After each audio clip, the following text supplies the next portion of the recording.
हरे कृष्णा, राधे राधे। बस आज ऐसे ही बैठे बैठे चिंतन हो रहा है कि राधा बाबा का जीवन परिचय हम सब श्रवण कर ही रहे हैं। कैसा श्री कृष्ण से प्रेम हुआ राधा बाबा को। चक्रधर मिश्र से राधा बाबा ही नाम पहचान हो गई, पर उसके पीछे उनके माता पिता का बहुत बड़ा त्याग, पुत्र को सन्यास वस्त्र में देखकर उनके हृदय पर क्या बीती होगी। पर एक स्त्री का त्याग जिसे ना कहीं लिखा गया, ना कोई जानता है, ना कभी भी हम सोचते हैं, वो है राधा बाबा के सन्यास आश्रम से पूर्व उनकी पत्नी, जिनको नाम दिया गया तपस्विनी माँ। हाँ, तपस्विनी माँ, जिन्होंने पूरा जीवन केवल और केवल एक सती तपस्विनी नारी का जिया। किसी भी संत के आध्यात्मिक जीवन के पीछे उसके शरीर के संबंधों का त्याग बहुत बड़ा होता है। जब राधा बाबा संन्यास लेने के बाद घर पर गए, माता पिता भाई बंधु सब सामने रो रो रहे थे, उनके सम्मुख थे। पर सोचो, जरा सोचो उन तपस्विनी माँ का, राधा बाबा के सन्यास पूर्व की अर्धांगिनी पत्नी, वो सामने भी नहीं आई और अपना दुख किससे कहे। बस सुबक सुबक कर पूरा जीवन केवल एक सती की बाती गुजारा। हमारे देश में विवाह के बाद जिस जिस संत ने श्री कृष्ण को पाने के लिए सन्यास आश्रम अपनाया, उसमें बहुत बड़ा त्याग उन सती नारियों का भी है। उसी श्रृंखला में तपस्विनी माँ का भी है। नाम तो उनका कहीं पढ़ने में अभी तक नहीं आया है, पर तपस्विनी माँ के नाम से ही कुछ लोग उनको जान पाए हैं। तपस्विनी मैया का जीवन भी बिल्कुल जैसे चैतन्य महाप्रभु की अर्धांगिनी विष्णु प्रिया जी जैसा था। ज़्यादा तो उनके बारे में कभी पढ़ने में अभी तक नहीं आया है, पर वाटिका के पत्र पुष्प में पूज्य तपस्विनी मैया से संबंधित एक घटना पढ़ने में, एक लेख पढ़ने में आई, जिसने मेरे हृदय को झकझोर दिया। अति मार्मिक प्रसंग है। राधे श्याम बंका जी ने उसको लिखा है। पूज्य तपस्विनी मैया से संबंधित एक प्रसंग है, जिससे उनके समर्पण भाव की भीनी सी मीठी सी झलक देखने को मिलती है। पूज्य बाबा 7 दिसंबर 1978 को मौन व्रत धारण करने वाले हैं। इसका परिज्ञान होते ही देश के कोने कोने से लोग गीता वाटिका आने लग गए। आने वाले लोगों से मिलकर बाबा उन्हें विदाई दे देते थे। आने वाले यदि 7 दिसंबर तक रहते तो गीता वाटिका में न जाने कितनी भीड़ हो जाती। अनेक स्वजन बाबा से मिलकर चले गए। इसके बाद भी दिसंबर के प्रथम सप्ताह में पर्याप्त भीड़ रही। अधिकांश लोग कार्यालय के सभा कक्ष में ठहरे थे। सभी लोग साथ साथ रहते और साथ साथ भोजन करते थे। भोजन के समय एक पंक्ति में पुरुष बैठते थे और दूसरी ओर महिलाएं बैठकर भोजन करती थीं। पुरुषों की ओर पुरुष तथा स्त्रियों की ओर स्त्रियां परोसती थीं। इन परोसने वाली स्त्रियों में बिमला बहन भी थीं, जो बाबा की भिक्षा भी बनाया करती थीं। भोजन करने के लिए जो स्त्रियां बैठी थीं, उनमें से एक बहन की ओर बिमला का मन बड़ा खिंचता चला जा रहा था। बिमला को बार बार ऐसा लग रहा था कि वह कोई अपनी सी अपनी है, सगी है, परम सगी है, पर उससे बात कैसे करें। यह तो पहले कभी गीता वाटिका आई नहीं है।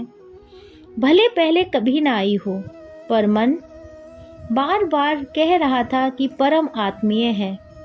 बात किए बिना मन भी नहीं मान रहा था और बात करने का साहस भी नहीं हो रहा था। एक दिन बीता, 2 दिन बीता, तीसरे दिन तो बिमला के मन में बेकली हो उठी।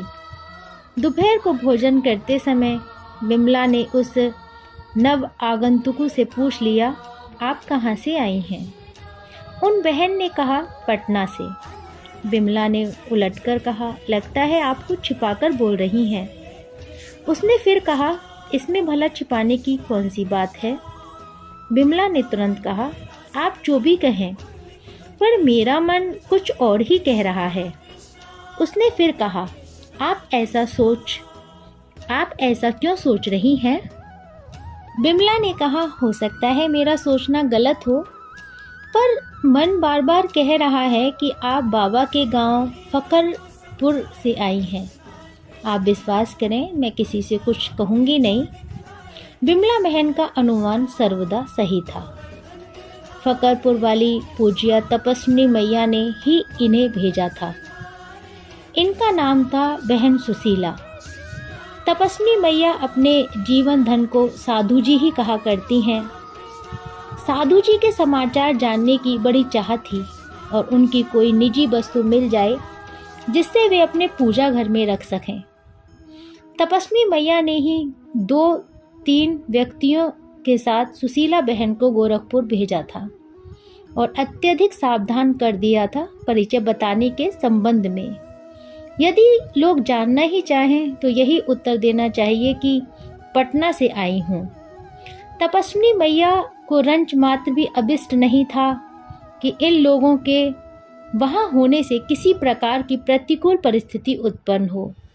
जिस रूप में सावधान किया गया था, बहन सुशीला तदन रूप ही कार्य कर रही थी, पर बहन बिमला ने तो सारी पोल ही खोल दी। बहन सुशीला को बड़ा आश्चर्य हो रहा था बिमला के अनुमान पर। वह कहाँ तक छिपाती? वह संकोच, लज्जा आदि अनेक प्रकार के भाव बहन सुशीला के नेत्रों में उतर आए।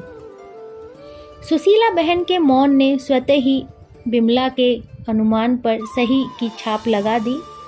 बिमला ने पुनः आश्वस्त करते हुए उसे धीरे धीरे कहा, तनिक भी घबराना नहीं, मैं किसी से कुछ भी नहीं बताऊंगी कि तुम आई हो। बड़ा अच्छा किया, आना ही चाहिए था।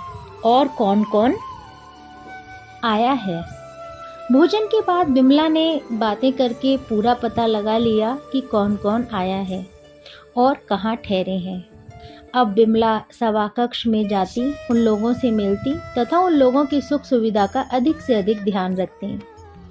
सुशीला बहन को भी तो एक ऐसे आत्मीय की आवश्यकता ही थी जो तपस्विनी मैया के मनोरथ को पूर्ण कर सके। जो ही बिमला को पता चला कि उन मैया ने बाबा के निजी उपयोग की कोई वस्तु पूजा घर में रखने के लिए मंगवाई है, बिमला उसकी व्यवस्था में संलग्न हो गई।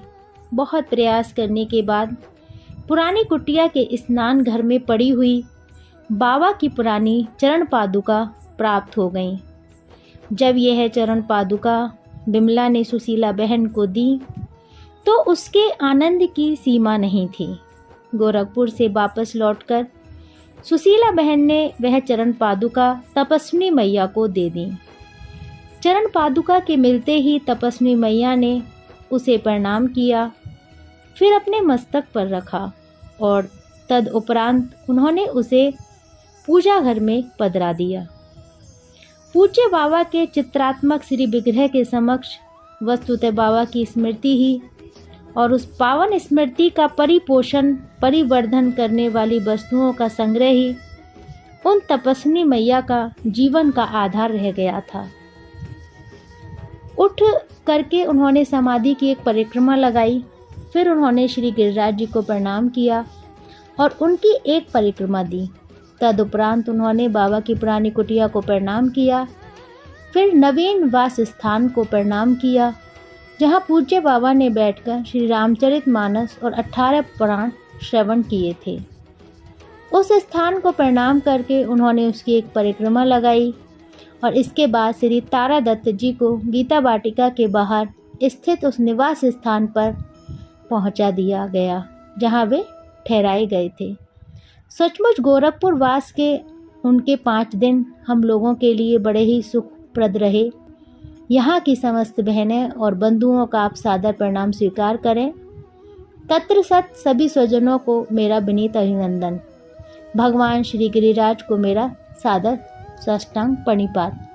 आपका बालक राधे श्याम बंका। ये घटना मैंने वाटिका के पत्र पुष्प में पढ़ी और मेरे हृदय को छू गई, इसीलिए मैं आप तक पहुंचाने के लिए मैंने इसको आप रिकॉर्ड किया। तो आप सब भी श्रवण करें। हरे कृष्णा, राधे राधे।